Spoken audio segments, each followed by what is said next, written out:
Fashion show আসলে, হ্যাঁ, আমাদের জীবনে আমরা যা কিছু ফেলে দিই, ফেলে রাখি, সেই ফেলে রাখা জিনিসগুলিকে, হ্যাঁ, জিনিসগুলিকে দিয়ে জীবনের সময়ের যে জীবন ভাষ্য আমরা দেখলাম, তা আম, আমি অভিভূত অভিভূত।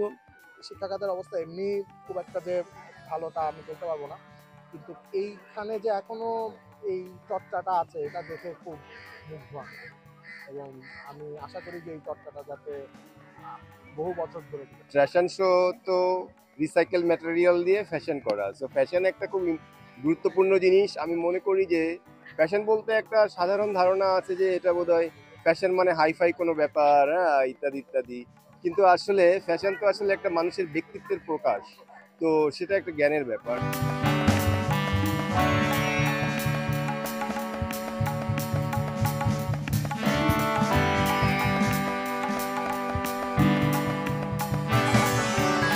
অর্ধনারীশ্বর আমার যে চরিত্রটা, তো অর্ধনারীশ্বর অনেক কিছুই বোঝায়, সৃষ্টি ধ্বংস বোঝায়, নারী পুরুষ বোঝায়, সেক্সুয়ালিটি বোঝায়, কিংবা এটা আপনার ম্যাটেরিয়ালিস্টিক লাইফ এবং স্পিরিচুয়াল লাইফও বোঝায়। তো আমরা এই জিনিসটাকে পিক করেছি যে ম্যাটেরিয়ালিস্টিক এবং স্পিরিচুয়ালিটির যে ব্যালেন্সটা যদি আমাদের সমাজে ক্রিয়েট হয়, তখন হচ্ছে প্রভার্টি ট্র্যাপ থেকে বের হওয়া পসিবল। বলতে গেলে দেখা যাচ্ছে যে আমাদের যে বর্তমানে প্লাস্টিক থেকে শুরু করে যে কোনো ধরনের যে ট্র্যাশগুলো আছে, এগুলো খুবই বাজেভাবে ব্যবহার করা হয় এবং করার পর এগুলো ফেলে দেওয়া হয়। এগুলো আসলে আমাদের রিনিউ করা উচিত, বা এটা দিয়ে আসলে আমরা যে অর্নামেন্টস থেকে শুরু করে ড্রেস মেক করতে পারি, হয়তো এটা যে আমরা কোনো প্রদর্শনের জায়গায় চলে যেতে পারে, সেটা আসলে সেই থিঙ্কিং থেকে আসলে আমাদের ট্র্যাশন শোটা মূলত করা।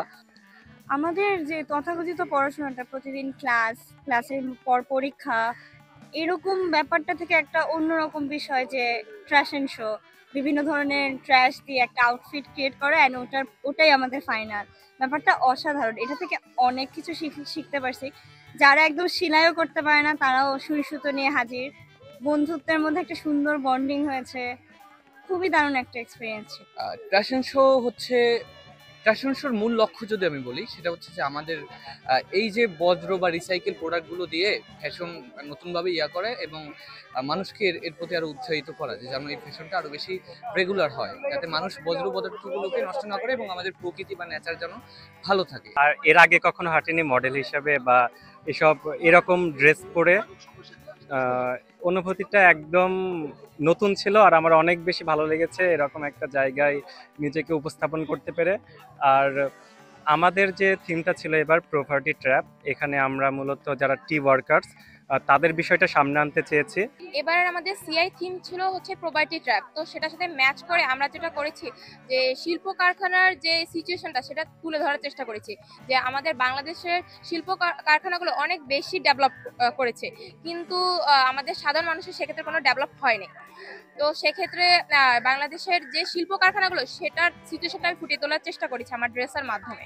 পড়া শুধুমাত্র বইয়ের মধ্যেই হয় না, এটা দিয়ে এরা যে একটা অর্গানাইজেশন ডেভেলপ করা বা একটা টাস্ককে কিভাবে তুলে আনা যায় সেই কাজগুলো করা, এগুলো আসলে মানে বাস্তব জ্ঞান থেকে প্র্যাকটিক্যালভাবে শিখতে হয়, ব্যবহারিকভাবে শিখতে হয়। এবং সেটা শিখছে বলে আমি, যদিও আধা ঘন্টার জন্য এসেছিলাম, কিন্তু অলরেডি আমার 2 ঘন্টা হয়ে গেছে।